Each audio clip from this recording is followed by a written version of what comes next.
এই কি রে, এখন কয়টা বাজে? তুই স্কুলতে চলে আসলি কেন? ওই স্কুলে আমি আর পড়বো না। কেন তুই ওই স্কুলে পড়বি না কেন? ওই স্কুলে স্যার আমার মেরেছে। স্কুলে স্যার তোরে মাইরেছে কেন? কি করেছিস তুই? আমি কিচ্ছু করিনি, বিনা কারণে স্যার আমার মেরেছে। সামান্য একটা স্কুল মাস্টারের সাহস কি করে আয় আমার ভাগ্নের গায়ে হাত দিয়েছে? এই তুই বাড়ি থাক, আমি মাস্টারের কাছে শুনে আসি তোর কি জন্য মাইরেছে। আচ্ছা ঠিক আছে।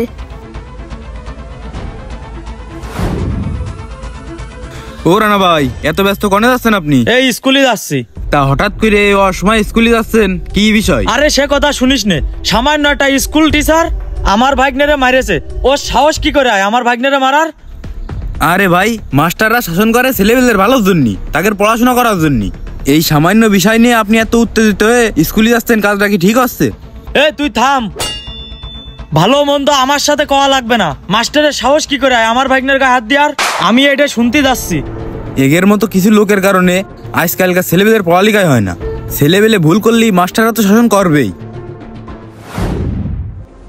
এই মাস্টার দাঁড়াও। কি হয়েছে ভাই? কি হয়েছে আপনি জানেন না? আপনি আমার ভাগ্নের গায়ে হাত দিয়েছেন কেন? আমার ভাগ্নের গায়ে একটা ফুলির টুকাও দিইনে, আর আপনার সাহস কি করে আমার ভাগ্নের গায়ে হাত দেওয়ার? আপনি জানেন আমি ইচ্ছা করলে আপনার কি হাল করতে পারি? ভাই, আপনি শুধু শুধু উত্তর দিতে হচ্ছেন। আপনার ভাগ্নে অপরাধ করছে, অন্যায় করছে, তার কারণে তাকে শাসন করা হয়েছে। আর তার জবাবদিহিতা, তার কৈফিয়ত নেওয়ার জন্য আপনি এসে আমাকে ধমক দিচ্ছেন, আমার সাথে খারাপ ব্যবহার করতেছেন। আপনার ভাগ্নে আমাদেরই স্কুলেরই ছাত্র, আর একজন শিক্ষক হিসেবে আমাদের দায়িত্ব তাকে মানুষের মতো মানুষ করে গড়ে তোলা।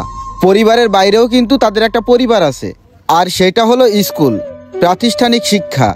পারিবারিক শিক্ষার পাশাপাশি প্রত্যেকটা ছাত্রের কিন্তু প্রাতিষ্ঠানিক শিক্ষারও প্রয়োজন আছে। আপনার ভাগ্নে যে অপরাধটা করছে এইটা যদি আপনি শুনতেন, তাহলে কখনোই আপনি আমার কাছে এসে প্রশ্ন করতেন না, আমাকে ধমক দিতেন না। আপনি এসে আমাকে যে প্রশ্নটা করছেন, এই প্রশ্নটা যদি আপনি আপনার ভাগ্নেকে করতেন যে তুই কি অন্যায় করেছিস, কি ভুল করেছিস, এইটা সব থেকে ভালো করতেন।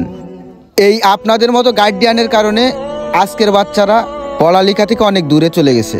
এই আপনার মতো কিছু অভিভাবকের কারণে আজকের বাচ্চারা পড়ালেখার প্রতি বিমুখ হয়ে মোবাইলের প্রতি আসক্ত হয়ে গেছে। ভাই, একটা কথা বলি, আমাদের স্কুল থেকে যে শিক্ষাটা আমরা দিই, তার পাশাপাশি প্রত্যেকটা ছাত্রের, প্রত্যেকটা বাচ্চার কিন্তু পারিবারিক শিক্ষা দেওয়াটা কিন্তু গুরুত্বপূর্ণ। আর পারিবারিক শিক্ষা থাকাটা কিন্তু সব থেকে বেশি জরুরি। কিন্তু আপনারা পারিবারিক শিক্ষা দেন না। আপনি এসে আমাকে প্রশ্ন করতেছেন।